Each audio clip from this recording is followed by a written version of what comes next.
Hello and welcome. I hope you've had a terrific week. Sit back, relax and enjoy the show. Off the Bench, proudly brought to you by GRV. And don't forget, get your tab bets on Saturday's Girls Night event at the Meadows with a major race featuring all the female trainers and handlers. That's a fantastic event. Get down there if you're in the area. Now, big show coming up.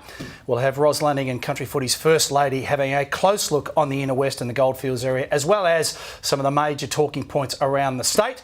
We've got a fantastic feature story about the Wimmera Whippets, which is an all-abilities football and netball club. And our special guest, which we'll introduce very shortly, may have a very close family tie to that. And, of course, the wheel is back. Well, this man won the 97 Best and Fairest with the Cats, but we love the fact that he had an outstanding year in 1995, went to the Brownlow as the favourite and got... Welcome, Lenny Picks. Every week. Yep, well, it is going to happen every week too. It's good to be here, Wayne. I love my week in country footy. I follow the scores very closely, so looking forward to seeing what Ros can bring to the table tonight, because I think we need a bit more Ros. Doesn't seem to be enough Rosie at the moment, in my view. All right. She's going to have a better segment this week, segment. Well, I hope so, because you haven't interrupted the interview that we ran with last week when Robbie Waters, the man that's resurrected the Kyneton Footy Club. Talking about the Kyneton Footy Club, the Macedon Rangers, the Gisborne town, which is a magnificent town, I happen to reside there, also has a more famous, recently retired AFL player, and he joins us on the program tonight, and that is Clinton Young. Welcome, Clinton. Thanks for having me, boys. Hey, she's nice and cold up your way, and mine. In Gisborne? Yeah, it's very cold here. I'm training there this year, and Tuesday night, just gone, it was very cold. Let's get on to his AFL career. Just wanted to start before we get to Minyip, because they're a team up my old way in the Wimmera. You had a great time at Hawthorn. You ended up at Collingwood, but that Hawthorn period where you won the flag against the odds, really in 08, must have been the highlight of your career. Absolutely. Started there 05. Had a very young team. Clark had just started. Within 4 years, we'd won the premiership, so it was a special time. I ended my career at Hawthorn, unfortunately, with the losing grand final, so it's very contradicting grand finals. How was he as a coach, Alistair? I mean, because Swanner and I both played with him. Well, we both played with him, and to take that young team, and we're seeing some vision here and some stills of your career at Collingwood as well. But Alistair Clarkson has coached 4 premierships now in what has been a remarkable start to his coaching career. Yeah, I guess coming into the AFL, it was pretty tough on us young boys at the time. I guess a lot of us really responded well to that, and as you can see now, he's a great coach and he's doing great things still. Let's have a look at your AFL career stats. 137 games, 69 goals. You said you would have liked a few more, but obviously, like myself, you just dished it off and laid it up to the big forwards inside 50. Well, when you got Buddy Franklin up there and Ruffy, it's quite easy. Well, 2008, the premiership there, that must be, as you said, the highlight, but to actually have been a really big contributor in that game before you got injured. I mean, you were probably nearly the best player on the ground, and unfortunately, you went off with an ankle injury, didn't you? That's right, yeah. Started the third quarter, I got tackled over and did my ankle, but very nervous watching the second half, and guys like Stuart Drew did the job for us. Which is quite amazing, because we'll get on to Minyip-Murtoa in a second, but Stewie Drew was no shortage of 120 kegs, and he got the job done for you. Yeah, that third quarter will go down in memory for a lot of people, and it was a special game. Now, post-AFL career, you've decided to go back home. You're playing with Minyip-Murtoa. That's right, yeah. I guess retired last year. Wasn't sure where my career was heading. I got a new job and sort of worked out it's probably best that I go home and play. And I've got a younger brother that plays. I've got my family still involved, so it's great to head home. And there we are playing Dimbulla last week. It's at Dimbulla too, but that's the Tim Watson scoreboard. It is, yes. So it wasn't a bad day, actually. It was very cold in Gisborne, I hear, but up in Dimbulla wasn't too bad. And so we're having a good year so far. How are you going? Yeah, we've lost the one game, but we're sitting on top of the ladder. We've got a very strong team, I think, in the competition, and we're hoping we can match it at the end of the year. You have to get past all first. I see they did a Swatter. They did a. You haven't been back there for 20 years. Don't say that. They did a massive number on Horsham on the weekend. They must be the danger team. They're one of the competitors for sure. I think there's a few teams that could win it, so we play them next week. So we should have a good contest. Okay, let's have a look at how you started the year, because you only kicked the 69 at AFL level, but it's not a bad way to start your career back at Minyip, I would have thought. Have a look at this little number here. Yeah, it was a twilight game at Murtoa, playing against the reigning premiers, and I was lucky to get one snapped around the corner and just bounced nicely over the guys in the square, so it worked out well. Well, a really nice goal, but his skills don't just stay on the footy field. We have some vision of a certain Red Faces skit that our man here may have actually duly performed. Let's have a look at this and then we'll get your thoughts. Well, yes, that was a couple of weeks ago. And this is you with the microphone as... Sure. The one and only.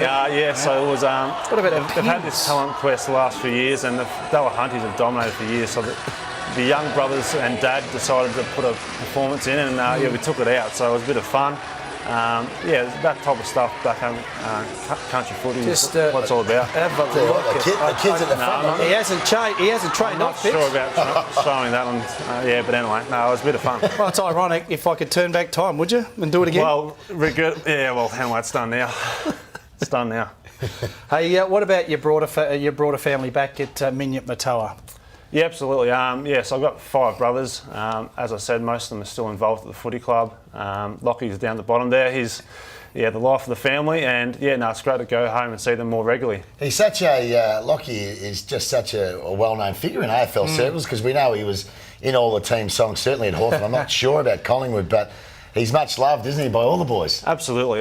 Both clubs, really looked after him. He spent a lot of time down the change rooms, and he did that even before I got drafted around the region in all the Wimmera clubs. He was often singing the club song with whoever won. So there was one famous day he was in the club song, I think for maybe Warrington Bill. I was on the back page of the paper, them singing the song and Lockie in there as well. So he loves singing the song with the boys. Footy clubs, whether it's AFL or country level, they do a great job embracing everybody within, the broader footballing family. So stay tuned, because we have a great feature story about the Wimmera Whippets, which is an all-ability football netball club, which your younger brother is going to be a star attraction. So, hey, we appreciate you coming in, and it's fantastic you're giving something back to grassroots footy. Thanks for coming in. Before we do let you go, though, what do we got? Of all of our guest picks, yes, Clinton's probably the most appropriately built and in good physical specimen to go home with a $100 voucher thanks to St Goliath Clothing, combining streetwear trends with easy-to-wear styles. St Goliath is available at Myer and Edge clothing stores nationally. So thanks for coming in. A small gesture for you giving up your time on a Friday night. Cheers, boys. You know who's had the St Goliath before you? Damien Monkhurst. Yep. And also Darren Flanagan, who are both about 6'6" and about 120 kegs. Yeah, well, it might be losing me. I really appreciate you coming in. Good luck for the rest of the year. We've got to take a break. When we come back, Country Footy's First Lady, Ros Lanigan, close look on the inner western Goldfields area of Victoria. Off the beach with more coming up next. Yeah.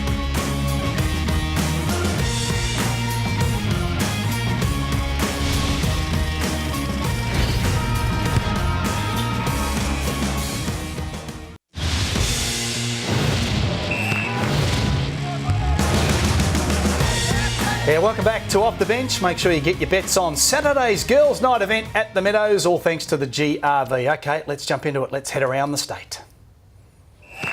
As we welcome the one, the only Country Footy's First Lady, Ros Lanigan. Welcome, Ros. Great to be here, guys. We are focusing on the inner west and the Goldfields area tonight. We are, and we're going to start in the Geelong Football League down in AFL Barwon, where St Joseph's had a win over Bell Park. Not much in this one at all. The lead actually changed at every break, but St Joey's were ahead when it mattered at the end, winning by 4 points after trailing by 3 points at three-quarter time. Daniel Maloney booted 5 goals in a best-on-ground performance, and Cameron Tudor chipped in with 3.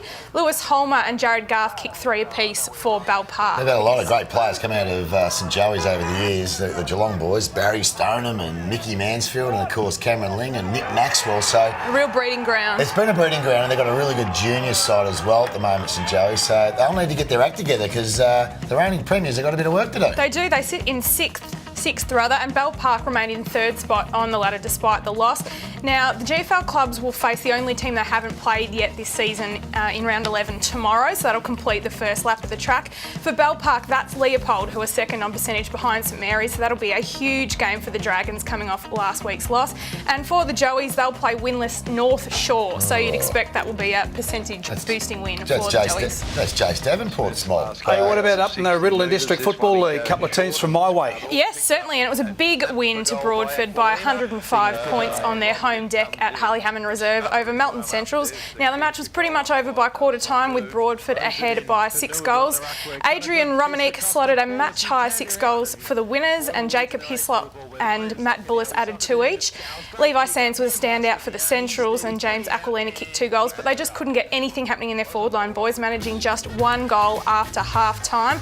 The win pushed Broad from 8th to 6th on the 12-team ladder, so they're still in the finals mix. Last year's runner-up, Diggers Rest, sitting pretty at the top of the table there, as you can see, with a huge percentage after smashing Rockbank on the weekend. Now, the Boroughs held Rockbank to 1-2 on the weekend and kicked, wait for it, 48, 27, 315. The first club in country Victoria to crack the 300 points this year. They might need to work on that 9.36% that they've got out there, which isn't great. Let's go to the Ballarat Footy League, Rosie. What's happening here with Schwass and Darley? Good old-fashioned boil over here. Pickers Schwass upsetting the reigning premiers by 10 points. The loss all but ends the Devils' chances of back-to-back flags. Now, the Boroughs booted 3 goals to none in the third quarter to hit the lead and extended their advantage in the last term. Michael Powell kicked 6 goals for Schwass in a best-on-ground performance. It was just his second week back after a hamstring injury, and Schwass' second win for the year.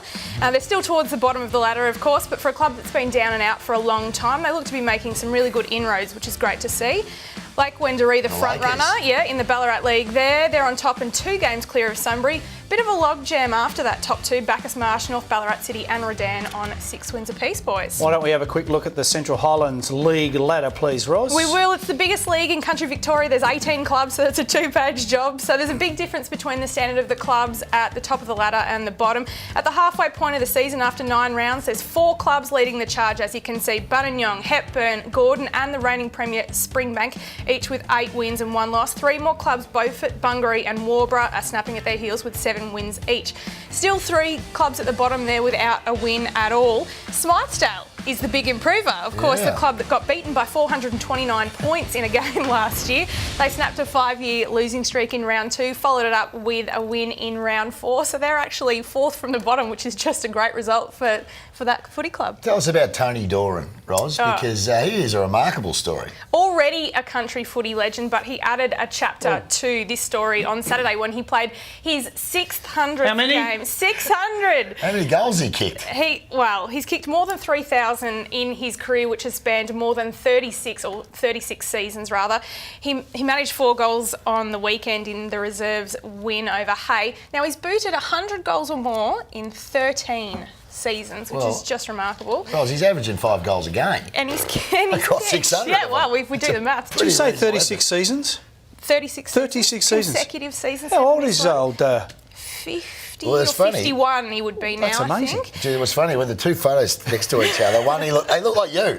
One when you were playing at North with long hair and a sort of mullet, and the other one just bald as an egg. My favourite thing about Tony is he still uses this Sharon footy bag that he won as a Best on Ground award in 1980, and it's held together with that much strapping tape, but he still uses it. It's fantastic. Well done. Great achievement. 600 games, 3,000 plus goals. What about the mid-season wrap for of the bigger leagues around the state? I just want to have a look at some of the leagues that are really interesting at this point in the season. Alberton Football League, first separated to 5th by only 1 game, which is just remarkable after 12 rounds.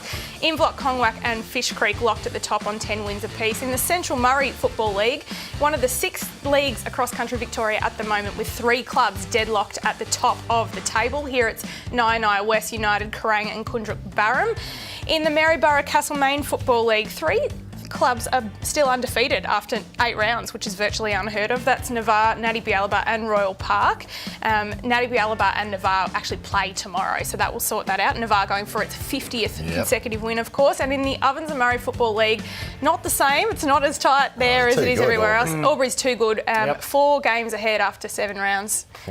So that's unstoppable. Absolutely unbackable favourites for a 3rd consecutive flag. They do. Well done, Rosie. Just before we let you go, though, GRV News, the Traralgon Cup was run and won last week. It was, and we all backed Jesselenko, but poor Jezza didn't have a great run and finished in 6th. The winner was Pantera Nera, trained by former jockey Gavin Burke at Hazelwood North. So he is a local dog. He jumped brilliantly, took the early lead and held off some fast finishes to win by about half a length. And the Country Cups continue now, Swatter. The heats of the Group 2 Bendigo Cup will be held this Sunday night ahead of the final next Friday night. $47,000 on offer for the winner, and that cup's a $425, so a bit of a shorter run for that one. Fantastic, Rozzy. Appreciate you and your comprehensive wrap once again. We're going to take a break. When we come back, we have a great feature story about the Wimmera Whippets, which you may see Clinton Young's younger brother starring, and this is an all-ability football and netball club. Stick around off the bench and the feature story coming up next.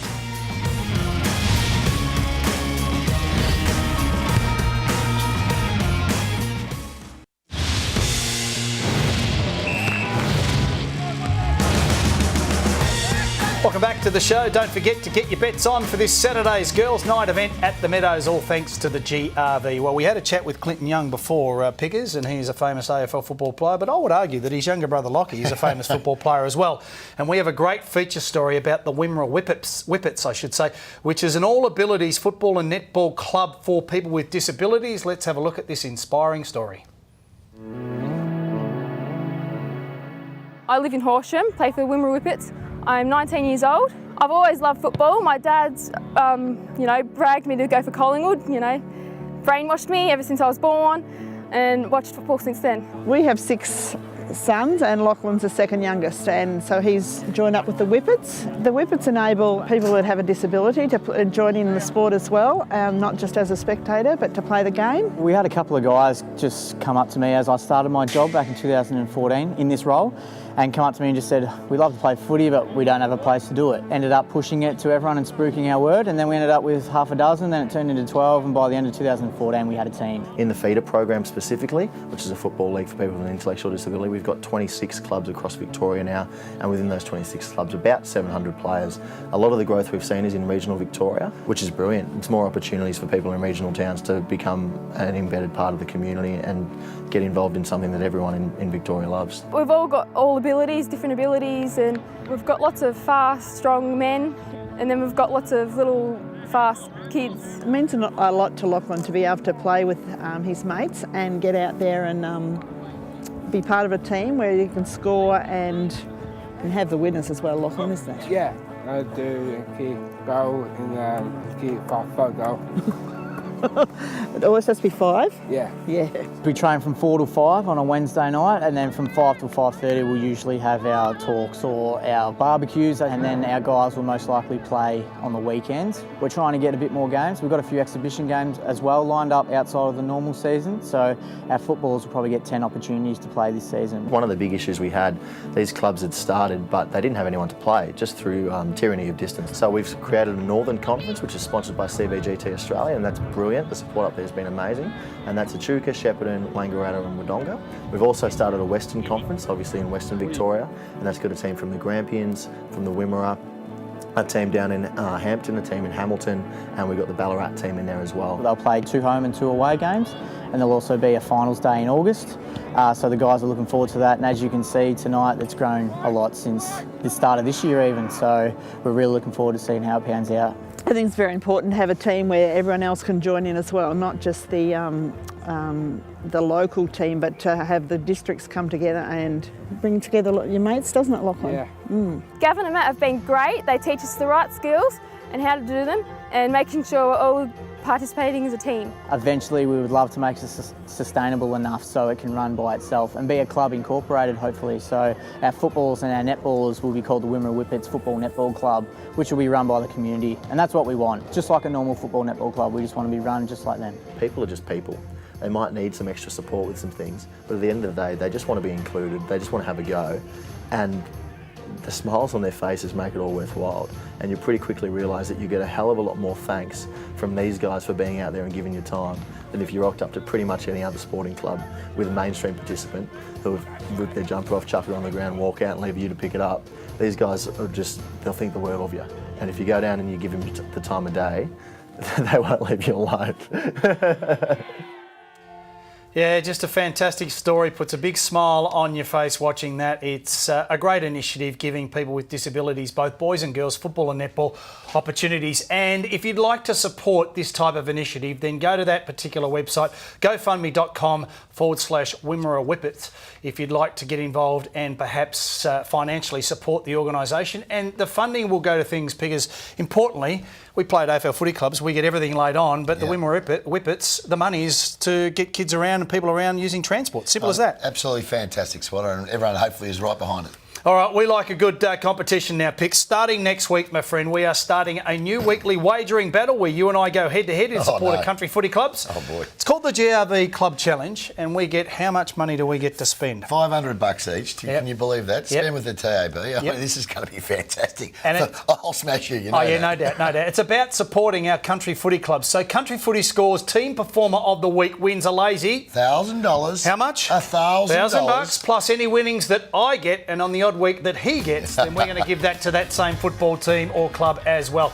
So get your engines started. Pickers and I going head-to-head, 500 large each on a greyhound somewhere around the state. We've got to take a break. When we come back, the Wheel and the William Hill odds before we sign off tonight.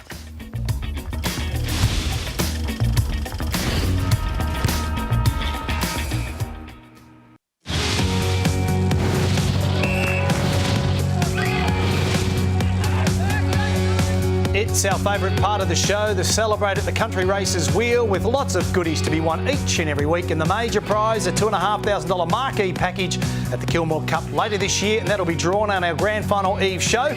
But we need contestants in order to spin the wheel each and every week, so get your entry in, and all the information about celebrating at the country races at countryracing.com.au. And this week we're playing for Julie Castles from Kyalla West. And good luck to you, Julie, because I've been on fire in this. So let's have a whiz. Oh, good spin, Picks. Good spin. Good spin. Major prize, $1,000. Oh, well, we got the... what did we win? $150 CRV Online Hospitality Voucher. Not bad. Nicely done. Thanks to Darren Galley, Country Racing Victoria. Time now to have a look at our William Hill odds for some 4 big games this weekend, Picks. Take it away, Pies and the Dockers. Well, I think the Dockers will go for 4 in a row. I think they'll win. I don't think Collingwood are playing anywhere near well enough to beat Fremantle this week. And I think Richmond, well, they should bounce back. Brisbane have been pretty poor, let's be honest. They've been absolutely hopeless, to be fair. Yep. So I think Richmond should get it back on the winners' track again, keep it 2 in a row. Giants too good for Carlton, you'd think so. It's spotless, so Yep. I can't see an upset there. Geelong should be far too good, the form the Cats are in at the moment. Saints are a bit up and down, you know that. Premiership, Swatter. Giants, you can't be serious. No, I think Geelong and Sydney are the clear best two teams. Who do you like? Yep, I like Sydney. At this time of the year. Yeah, we got to go, Pickers. Thanks for your contribution. William Hill Online Racing Sports Betting. William Hill Faster, Easier Betting. Have a great weekend. Good luck to the footy and netball teams. We'll see you at the same time next week.